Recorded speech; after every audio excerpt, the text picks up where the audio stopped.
Hi hello ನಮಸ್ಕಾರ, welcome back to the Brighting Life YouTube channel. ಹೇಗಿದ್ದೀರಿ ಎಲ್ಲ? I hope all are good and well. ಇಂದಿನ ವಿಡಿಯೋದಲ್ಲಿ ನಾನು ನಿಮ್ಮೊಂದಿಗೆ ಕೆಲವೊಂದು ವಿಷಯವನ್ನು ಹಂಚಿಕೊಳ್ಳಲಿದ್ದೇನೆ. ಅದು ಯಾವುದೆಂದರೆ ಮಲ್ಲಿಗೆ ಗಿಡದ ಆರೈಕೆಯನ್ನು ಈ ಮಳೆಗಾಲದಲ್ಲಿ, ಅದು ಕೂಡ ಹೆವಿಯಾಗಿ ಬರುತ್ತಿರುವ ಮಳೆಯಿಂದ ಯಾವ ರೀತಿಯಾಗಿ ಗಿಡವನ್ನು ರಕ್ಷಿಸಿಕೊಳ್ಬೇಕು ಮತ್ತು ಅದರ ಪೋಷಣೆಯನ್ನು ಹೇಗೆ ಮಾಡಬೇಕು ಮತ್ತು ನೀವು ಕಮೆಂಟಲ್ಲಿ ನನ್ನೊಟ್ಟಿಗೆ ಹಂಚಿಕೊಂಡಂತಹ ಕೆಲವು ಕ್ವೆಶನ್ಸ್ಗಳಿಗೆ ಆನ್ಸರನ್ನು ಕೂಡ ಈ ವಿಡಿಯೋದಲ್ಲಿ ಕೊಡ್ತೇನೆ.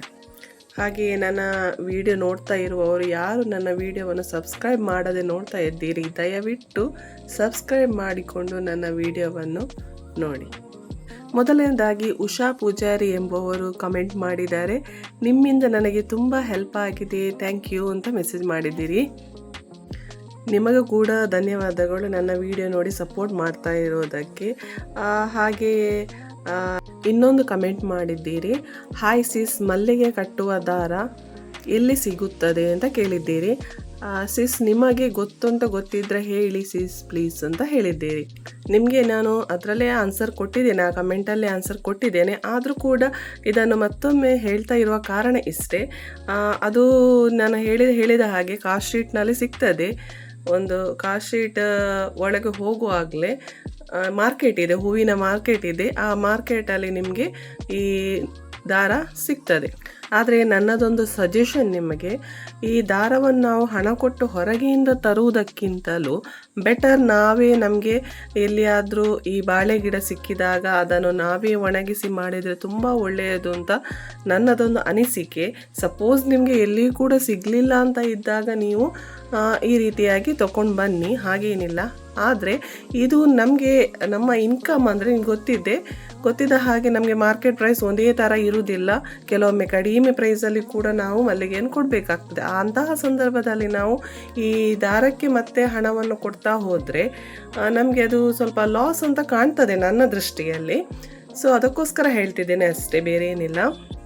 ನೋಡಿ, ನಾನು ಈ ವಿಡಿಯೋದಲ್ಲಿ ನಾನು ನಿಮಗೆ ತೋರಿಸ್ತಾ ಇದ್ದೇನೆ ಅಲ್ಲಿ ದಾರ ಕಟ್ತಾ ಇರುವಂಥದ್ದು. ಅಂದರೆ ದಾರವನ್ನು ನಾನೇ ಸ್ವತಃ ಮಾಡೋದು, ನಾನು ಎಲ್ಲಿಂದ ಕೂಡ ದಾರವನ್ನು ತರಲ್ಲ. ನೀವು ಹೇಳ್ಬೋದು ನಿಮಗೆ ಅವೈಲೇಬಲ್. ಸತ್ಯವಾಗಿ ನಮ್ಮ ಮನೆಯಲ್ಲಿ ಬಾಳೆ ಗಿಡ ಇಲ್ಲ, ಒಂದು ಗಿಡ ಇದೆ ಅಷ್ಟೇ.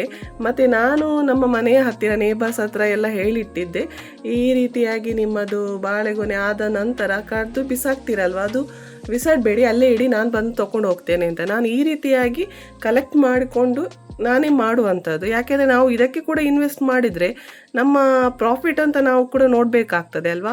ಸೊ ಅದಕ್ಕೋಸ್ಕರ ಹೀಗೆ ನಾನೇ ಅದನ್ನು ತಂದು ಒಣಗಿಸಿ, ಅದು ಕೂಡ ನಾನು ವಿಡಿಯೋ ಮಾಡಿ ಹಾಕಿದ್ದೇನೆ ಯಾವ ರೀತಿಯಾಗಿ ನಾನು ಮಾಡ್ತೇನೆ ಅಂತ.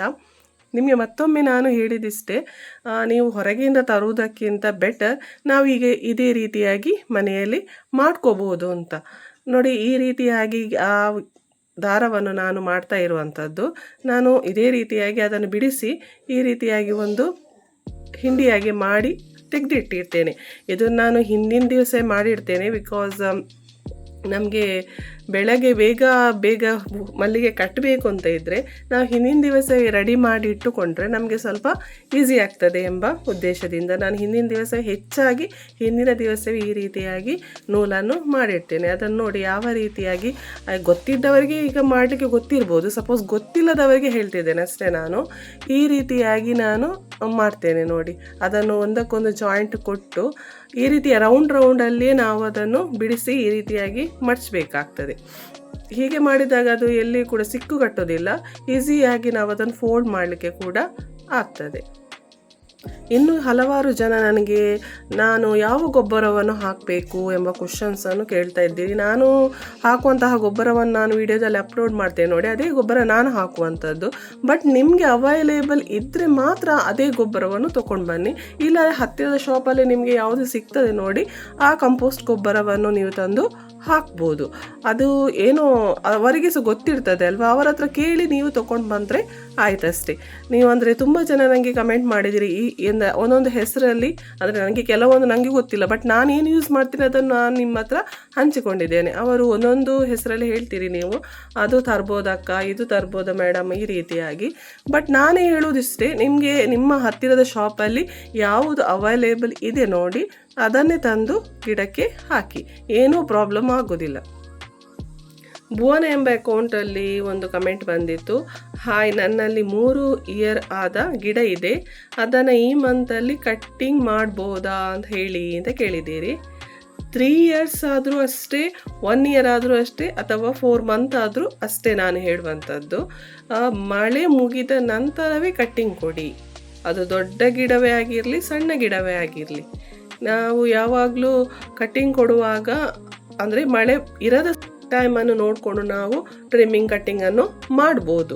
ಆದರೆ ಈ ಮಳೆಗಾಲದಲ್ಲಿ ದಯವಿಟ್ಟು ನಾನು ಪ್ರತಿ ಸಲ ಹೇಳ್ತೇನೆ ಇದನ್ನು, ನಾನು ಟ್ರಿಮ್ ಮಾಡಲಿಕ್ಕೆ ಹೋಗಬೇಡಿ. ದೊಡ್ಡದಾಗಿರಲಿ ಸಣ್ಣದಾಗಿರಲಿ ನೀವು ಟ್ರಿಮ್ ಮಾಡಲಿಕ್ಕೆ ಹೋಗಬೇಡಿ, ಗಿಡ ಹಾಳಾಗ್ತದೆ. ಯಾಕೆಂದರೆ ಇದು ನನ್ನ ಓನ್ ಎಕ್ಸ್ಪೀರಿಯನ್ಸ್. ಆದ ಕಾರಣ ನಾನು ನಿಮಗೆ ಇದೊಂದು ಸಜೆಷನ್ ಅಂತ ಹೇಳ್ತಾ ಇದ್ದೇನೆ. ಇನ್ನು ಈ ಕೆಲವು ದಿವಸಗಳಿಂದ ಹೆವಿ ರೈನ್ ಬರ್ತಾ ಇದೆ. ಅಂದರೆ ಸ್ವಲ್ಪ ಒಂದು 5 ನಿಮಿಷ ಬಿಟ್ಟರೆ ಮತ್ತೆ ಜಾಸ್ತಿ ಮಳೆ ಬರ್ತಾನೆ ಇದೆ. ಸೊ ಇಂತಹ ಸಂದರ್ಭದಲ್ಲಿ ನಾವು ಗಿಡವನ್ನು ಯಾವ ರೀತಿ ಆರೈಕೆ ಮಾಡಬೇಕು ಅಂತ, ನಮಗೆ ಮುಖ್ಯವಾಗಿ ಮಲ್ಲಿಗೆ ಸಿಗಬೇಕು ಅಂತ ಹೇಳಿದರೆ, ಫಸ್ಟಿಗೆ ಒಂದು ಮಲ್ಲಿಗೆ ಸಿಗಬೇಕು, ಹೌದು, ಹಾಗಂತ ಹೇಳಿ ನಾವು ಮಲ್ಲಿಗೆಗೆ ಕಾನ್ಸಂಟ್ರೇಟ್ ಮಾಡ್ತಾ ಇರೋದಲ್ಲ. ಗಿಡದ ಆರೈಕೆ ತುಂಬಾ ಇಂಪಾರ್ಟೆಂಟ್. ಇಂತಹ ಒಂದು ಸ್ಟೇಜಲ್ಲಿ ಗಿಡವನ್ನು ನಾವು ಹಾಗೇ ಬಿಟ್ಟರೆ ಖಂಡಿತ ಹೇಳ್ತೇನೆ ಇದು ಹಾಳಾಗಿ ಹೋಗ್ತದೆ. ಯಾಕೆಂದರೆ ಮಳೆ ಜಾಸ್ತಿ ಬರ್ತಾ ಉಂಟು ಅಂತ ಹೇಳಿ ನಾವು ಗಿಡದ ಹತ್ತಿರವೇ ಹೋಗೋದಿಲ್ಲ. ಮಳೆ ಬರ್ತಾ ಉಂಟಲ್ವ, ಮಳೆ ಹೋಗಲಿ ಮತ್ತೆ ನೋಡುವ ಅಂತ ನೋಡಿ. 1-2 ದಿವಸ ನಾನು ಆ ಗಿಡದ ಹತ್ತಿರ ಹೋಗದೆ, ಆ ಗಿಡದಲ್ಲಿ, ಈಗ ನಿಮಗೆ ಗೊತ್ತಿದೆ ಇದು ಕಾಮನ್ ಮಳೆಗಾಲದಲ್ಲಿ, ಅಂದರೆ ಗಿಡದ ಎಲೆಗಳು ಉದುರ್ತಾ ಇರುವಂಥದ್ದು. ಈ ಗಿಡದ ಎಲೆಗಳು ಉದುರಿ ಅದು ಕೂಡ ನಿಮಗೆ ಈಗ ಬಿಸಿಲಿಲ್ಲ, ಮಳೆ ಬರ್ತಾ ಇದೆ, ಆದ ಕಾರಣ ಬೇಗನೆ ಕೊಳೆತು ಹೋಗ್ತದೆ ಆ ಎಲೆಗಳು. ನಾವು ಹಾಗೇ ಬಿಟ್ಟರೆ ಅದರಲ್ಲಿ ಹುಳ ಆಗ್ತದೆ. ಹುಳ ಆದಮೇಲೆ ಅದು ಗಿಡಕ್ಕೆ ಫಂಗಸ್ ಟೈಪಲ್ಲಿ ಬರ್ತದೆ. ಅದು ಇನ್ನಷ್ಟು ನಮಗೆ ಉಪದ್ರ ಆಗ್ತದೆ. ಉಪದ್ರ ಅಂದರೆ ಗಿಡ ಸಾಯುವ ಸ್ಟೇಜಿಗೆ ಹೋಗುವ ಚಾನ್ಸಸ್ ತುಂಬಾ ಇರ್ತದೆ. ಆದ ಕಾರಣ ಗಿಡದಲ್ಲಿ ಎಲೆ ಆ ರೀತಿ ಉದುರಿ ಹೋದಾಗ ಅದನ್ನು ನಾವು ಅಲ್ಲೇ ಬಿಡಬಾರ್ದು.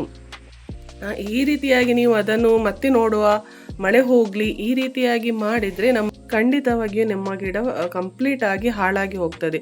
ಅದಕ್ಕೋಸ್ಕರ ನಾವು ಇಂತಹ ಸಂದರ್ಭದಲ್ಲಿ ಜಾಸ್ತಿಯಾಗಿ ನಾವು ಗಿಡದ ಆರೈಕೆಯನ್ನು ನಾವು ಮಾಡಲೇಬೇಕಾಗ್ತದೆ. ಆದ ಕಾರಣ ನೀವು ದಿವಸಕ್ಕೆ ಒಂದು ಮಳೆ ಜೋರು ಬಂದರೂ ಕೂಡ ಸ್ವಲ್ಪ ಮಳೆ ಬಿಟ್ಟಾಗ ಆ ಗಿಡದ ಹತ್ತಿರ ಸ್ವಲ್ಪ ಹೋಗಿ ನೋಡಿ. ಅಂದರೆ ನಾವು ಪಾಟಲ್ಲಿ ಅಥವಾ ಗ್ರೋ ಬ್ಯಾಗಲ್ಲಿ ಹಾಕಿದವರು ಹೆಚ್ಚಾಗಿ ಕಾಳಜಿ ವಹಿಸಲೇಬೇಕಾಗ್ತದೆ. ಯಾಕೆಂದರೆ ಗಿಡದಲ್ಲಿ ಅಂದರೆ ಪಾಟಲ್ಲಿ ನೀರು ನಿಂತಿದೆ ಅಥವಾ ಗ್ರೋ ಬ್ಯಾಗಲ್ಲಿ ನೀರು ನಿಂತಿದೆ ಅಂತ ಒಮ್ಮೆ ಚೆಕ್ ಮಾಡ್ಕೊಳ್ಳಿ. ನೀರು ನಿಂತಿದ್ದರೆ ಅದನ್ನು ಯಾವ ರೀತಿ ಆದರೂ ಸ್ವಲ್ಪ ಹೋಲ್ ಮಾಡಿ ಆದರೂ ಅಥವಾ ಏನಾದರೂ ಒಂದು ಕೋಲಲ್ಲಿ ಕುಟ್ಟಿ ಆದರೂ ಅದರ ನೀರನ್ನು ಹೋಗುವ ಹಾಗೆ, ಅಂದರೆ ನೀರು ಬಸಿದು ಹೋಗುವ ಹಾಗೆ ನಾವು ನೋಡ್ಕೋಬೇಕಾಗ್ತದೆ. ಮತ್ತು ಇದೇ ರೀತಿಯಾಗಿ ನಾನೀಗ ತೋರಿಸಿದ ಹಾಗೆ ನನ್ನ ಗಿಡದಲ್ಲಿ ಹೇಗೆ ನೋಡಿ ತುಂಬಾ ಎಲೆಗಳು ಬಿದ್ದು ಅಲ್ಲಿ ಹಾಳಾಗ್ತಾ ಬಂದಿದೆ. ಅಂದರೆ 2 ದಿವಸ ಆಯಿತು ನಾನು ಅದರ ಹತ್ತಿರ ಹೋಗದೆ, ಕಂಟಿನ್ಯೂಸ್ ಮಳೆ, ಇದೇ ರೀಸನ್ ನಾನು ಕೂಡ. ಅದಕ್ಕೋಸ್ಕರ ನಾನು ಈ ತಪ್ಪನ್ನು ಮಾಡಬೇಡಿ ಅಂತ ಹೇಳ್ತಿದ್ದೇನೆ. ಯಾಕೆಂದರೆ ಇವತ್ತು ನಾನು ಕ್ಲೀನ್ ಮಾಡಲಿಕ್ಕೆ ಹೋದಾಗ ಆ ಗಿಡದಲ್ಲಿ ಎಲೆಗಳು ಬಿದ್ದು ಅಂದರೆ ಮಿಡ್ಲಲ್ಲಿ ಬಿದ್ದು ಕೆಲವು ಅಂದರೆ ಎಲೆ ಅಂಟಿಕೊಂಡಿರ್ತದೆ, ಆ ಕಾಂಡಕ್ಕೆ ಅಂಟಿಕೊಂಡಿರ್ತದೆ, ಅಲ್ಲಿ ಸ್ವಲ್ಪ ಕೊಳೆತ ಹಾಗೆ ಆಗ್ತದೆ. ಮತ್ತು ಆ ಕಡ್ಡಿ ಅಲ್ಲಿಂದಲೇ ಕಟ್ಟಾಗಿ ಹೋಗೋ ಚಾನ್ಸಸ್ ಕೂಡ ಇರ್ತದೆ. ಆದ ಕಾರಣ ನಾವು ಆ ಗಿಡದಲ್ಲಿ ಒಂದು ದಿವಸ ಆಗಲೂ ಅಲ್ಲದಿದ್ದರೂ ಕೂಡ ಒಂದು 2 ದಿವಸಕ್ಕಾದರೂ ಹೋಗಿ ನಾವು ಅದ ಗಿಡದ ಬುಡವನ್ನು ಕ್ಲೀನ್ ಮಾಡಬೇಕಾಗ್ತದೆ ನಾವು. ಯಾಕಂದರೆ ಈ ಮಳೆಗಾಲದಲ್ಲಿ ನಾವು ಜಾಸ್ತಿಯಾಗಿಯೇ ಈ ಮಲ್ಲಿಗೆ ಗಿಡವನ್ನು ನೋಡ್ಕೋಬೇಕಾಗ್ತದೆ. ನಮ್ಗೆ ಗೊತ್ತಿದೆ ಮಲ್ಲಿಗೆ ಗಿಡ ಹಾಳಾಗುವುದೇ ಹೆಚ್ಚಾಗಿ ಮಳೆಗಾಲದಲ್ಲಿ. ಆದ ಕಾರಣ ಗಿಡವನ್ನು ನಾವು ಸರಿಯಾದ ಸಮಯದಲ್ಲಿ ಅದಕ್ಕೆ ಯಾವ ರೀತಿಯಾದ ಆರೈಕೆಯನ್ನು ಮಾಡಬೇಕು ಎಂಬುದರ ಬಗ್ಗೆ ನಮಗೆ ಸರಿಯಾಗಿ ಗೊತ್ತಿರಬೇಕಾಗ್ತದೆ. ಅಂದರೆ ಈ ಗಿಡದಲ್ಲಿ ಎಲೆ ಉದುರುವಾಗ ಅದನ್ನು ಕ್ಲೀನ್ ಮಾಡುವಂಥದ್ದಾಗಿರ್ಬೋದು, ಅಂದರೆ ಗಿಡದಲ್ಲಿ ಅಂಟಿಕೊಳ್ಳದ ಹಾಗೆ ಎಲೆಗಳು ಮುಖ್ಯವಾಗಿ ಗಿಡದಲ್ಲಿ ಎಲೆಗಳು ಅಂಟಿಕೊಳ್ಳದ ಹಾಗೆ, ಮತ್ತು ಅದಕ್ಕೆ ಬೇಕಾದ ಫರ್ಟಿಲೈಸರ್ಸ್ಗಳನ್ನು ಸರಿಯಾದ ಸಂದರ್ಭದಲ್ಲಿ ಹಾಕುವುದು ಈ ರೀತಿಯೆಲ್ಲ ಮಾಡಿದರೆ ಖಂಡಿತವಾಗಿಯೂ ಗಿಡ ನಮಗೆ ಉಳಿಯುತ್ತದೆ. ಇಲ್ಲದ್ರೆ ತುಂಬಾ ಪ್ರಾಬ್ಲಮ್ ನಾವು ಫೇಸ್ ಮಾಡಬೇಕಾಗ್ತದೆ. ನೋಡಿ, ಬೇಸಿಗೆ ಟೈಮಲ್ಲಿ ನಾವು ಒಂದು ನೀರು ಕೊಡಬೇಕು ಮತ್ತು ಗೊಬ್ಬರ ಫರ್ಟಿಲೈಸರ್ ಇದೆಲ್ಲ ಸರಿಯಾದ ಟೈಮಲ್ಲಿ ಹಾಕಿದರೆ ಸಾಕು. ಆದರೆ ಮಳೆಗಾಲದಲ್ಲಿ ಹಾಗಲ್ಲ, ನಾವು ಗಿಡದ ಬುಡವನ್ನು ಸ್ವಚ್ಛ ಮಾಡ್ತಾನೆ ಇರಬೇಕಾಗ್ತದೆ, ಮತ್ತು ಗಿಡವನ್ನು ನಾವು ಅಬ್ಸರ್ವ್ ಮಾಡ್ತಾನೆ ಇರಬೇಕಾಗ್ತದೆ. ನಾವು ಹಾಗೇ ಬಿಟ್ಟರೆ ಗಿಡ ಕಂಪ್ಲೀಟಾಗಿ ಹಾಳಾಗಿ ಹೋಗ್ತದೆ. ಗಿಡವನ್ನು ತಂದು ನೆಡುವುದು ಮಾತ್ರವಲ್ಲ, ಅದು ಸರಿಯಾದ ಆರೈಕೆಯನ್ನು ಮಾಡಲಿಲ್ಲ ಆದರೆ ನಾವು ಗಿಡವನ್ನು ನೆಟ್ಟು ಕೂಡ ವೇಸ್ಟ್. ನೋಡಿ, ನನ್ನ ಈ ಮಲ್ಲಿಗೆ ತೋಟದಲ್ಲಿ ತುಂಬಾ ಹೂ ಆಗ್ತಾ ಇಲ್ಲ. ನಾನು ಲಾಸ್ಟ್ ವಿಡಿಯೋದಲ್ಲಿ ಹೇಳಿದ್ದೇನೆ, ಈ ಒಂದು ತೋಟದಲ್ಲಿ ತುಂಬ ಹೂ ಆಗ್ತಾ ಇಲ್ಲ. ಅಂದರೆ ನಾನು ಹೇಳಿದ ಹಾಗೆ ನಾನು ಗೊಬ್ಬರ ಕೊಟ್ಟಿಲ್ಲ ಇದಕ್ಕೆ ಸರಿಯಾದ ಟೈಮಲ್ಲಿ. ಆ ಒಂದು ರೀಸನ್ ಕೂಡ ಆಗಿರಬಹುದು.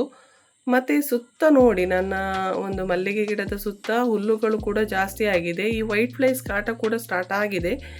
ಮತ್ತು ಅದನ್ನು ಈಗ ನಾವು ಏನು ಮಾಡಲಿಕ್ಕೆ ಆಗೋದಿಲ್ಲ. ಮಳೆಗಾಲದಲ್ಲಿ ನಾವು ಸ್ಪ್ರೇ ಹಾಕಿದರೂ ಕೂಡ ಅದು 1-2 ದಿವಸ ಅಷ್ಟೇ, ಮತ್ತೆ ಸ್ಟಾರ್ಟ್ ಆಗ್ತದೆ. ಅದಕ್ಕೋಸ್ಕರ ಈಗ ನಾವು ಅದಕ್ಕೆಲ್ಲ ಏನು ಮದ್ದು ಹಾಕಬೇಕು ಅಂತ ಏನೂ ಇಲ್ಲ. ಅದರ ಬದಲಾಗಿ ನಾವು ಗಿಡವನ್ನು ನೀಟಾಗಿ ಇಟ್ಟುಕೊಂಡ್ರೆ ಸಾಕು. ಮಳೆಗಾಲದಲ್ಲಿ ನಾವು ಎಷ್ಟು ಹುಲ್ಲು ತೆಗೆದ್ರೂ ಕೂಡ ಅದು ಬೇಗನೆ ಬೆಳೆದು ಬಿಡ್ತದೆ. ನಾನು ಅದಕ್ಕೋಸ್ಕರ ಇನ್ನು ಮಳೆ ಮುಗಿಲಿ ಆಮೇಲೆ ಅದನ್ನು ಮತ್ತೊಮ್ಮೆ ಕ್ಲೀನ್ ಮಾಡುವ. ಮಳೆ ಸ್ಟಾರ್ಟ್ ಆಗುವೊಮ್ಮೆ ಫುಲ್ ಕ್ಲೀನ್ ಮಾಡಿದ್ದೇನೆ, ಹುಲ್ಲೆಲ್ಲ ತೆಗೆದು. ಆದರೆ ಮತ್ತೆ ಈಗ ತೆಗೆದ್ರೆ ಮತ್ತೆ ಅದು ಬೇಗನೆ ಚಿಗುರಿಕೊಳ್ತದೆ. ಅದಕ್ಕೋಸ್ಕರ ಮಳೆ ಮುಗಿಲಿ ಆಮೇಲೆ ಕ್ಲೀನ್ ಮಾಡುವ ಅಂತ ಇದ್ದೇನೆ. ಅದೇ ರೀತಿ ಪಾಟುಗಳು ಕೂಡ ತುಂಬಾ ಹತ್ತಿರ ಆಗಿದೆ. ಇದನ್ನು ಕೂಡ ಹೇಳಿದ್ದೇನೆ ನಾನು ಲಾಸ್ಟ್ ವಿಡಿಯೋದಲ್ಲೆಲ್ಲ. ಇದನ್ನು ಕೂಡ ಸ್ವಲ್ಪ ದೂರ ಇಡಬೇಕು. ಆದರೆ ಎಲ್ಲದಕ್ಕೂ ಒಮ್ಮೆ ಮಳೆ ಮುಗಿಲಿ ಅಂತ ಇದ್ದೇನೆ ನಾನೀಗ. ಮಳೆಗಾಲದಲ್ಲಿ ನಾವು ಗಿಡವನ್ನು ಕರೆಕ್ಟಾಗಿ ಅದರ ಲಾಲನೆ ಪೋಷಣೆಯನ್ನು ಮಾಡಿ ಅದನ್ನು ನಾವು ಉಳಿಸಿಕೊಂಡ್ರೆ ಮತ್ತೆ ಯಾವ ಪ್ರಾಬ್ಲಮ್ಗಳು ಕೂಡ ನಮಗೆ ಬರೋದಿಲ್ಲ. ವರ್ಷವಿಡೀ ಬಂದರೂ ಕೂಡ ಅದನ್ನು ನಾವು ಯಾವ ರೀತಿಯಾಗಿ ಫೇಸ್ ಮಾಡ್ಬೋದು, ಅಂದರೆ ಈಸಿಯಾಗಿ ನಾವು ಅದನ್ನು ಸರಿಪಡಿಸ್ಕೋಬೋದು. ಆದರೆ ಮಳೆಗಾಲದಲ್ಲಿ ನಾವು ನಮ್ಮ ಕೈಯಲ್ಲಿಲ್ಲ. ಅಂದರೆ ಹೆವಿ ರೈನ್ ಬಂದಾಗ ನಮಗೆ ಏನು ಮಾಡಲಿಕ್ಕೆ ಆಗಲ್ಲ. ಆದರೆ ನಮ್ಮಿಂದ ಆಗುವಷ್ಟು ನಾವು ನಮ್ಮ ಗಿಡವನ್ನು ಉಳಿಸ್ಕೊಳ್ಳಿಕ್ಕೆ ನೋಡುವ. ಇದಾಗಿತ್ತು ಇಂದಿನ ವಿಡಿಯೋದ ವಿಷಯ. ಇನ್ನು ನಿಮಗೆ ಯಾವುದಾದ್ರೂ ಮಲ್ಲಿಗೆ ಗಿಡದ ಆರೈಕೆಯ ಬಗ್ಗೆ ಆಗಿರ್ಬೋದು, ಫರ್ಟಿಲೈಸರ್ಸ್ಗಳ ಬಗ್ಗೆ ಆಗಿರ್ಬೋದು, ಏನಾದರೂ ಡೌಟ್ಸ್ಗಳಿದ್ರೆ ಕಮೆಂಟಲ್ಲಿ ತಿಳಿಸಿ, ಅದಕ್ಕೆ ಉತ್ತರಿಸ್ತೇನೆ. ನನ್ನ ವಿಡಿಯೋ ನೋಡಿ ಎಲ್ಲರೂ ನನಗೆ ಪ್ರೋತ್ಸಾಹಿಸ್ತಿರುವಂತಹ ಎಲ್ಲರಿಗೂ ಕೂಡ ನಾನು ಧನ್ಯವಾದವನ್ನು ಹೇಳ್ತೇನೆ.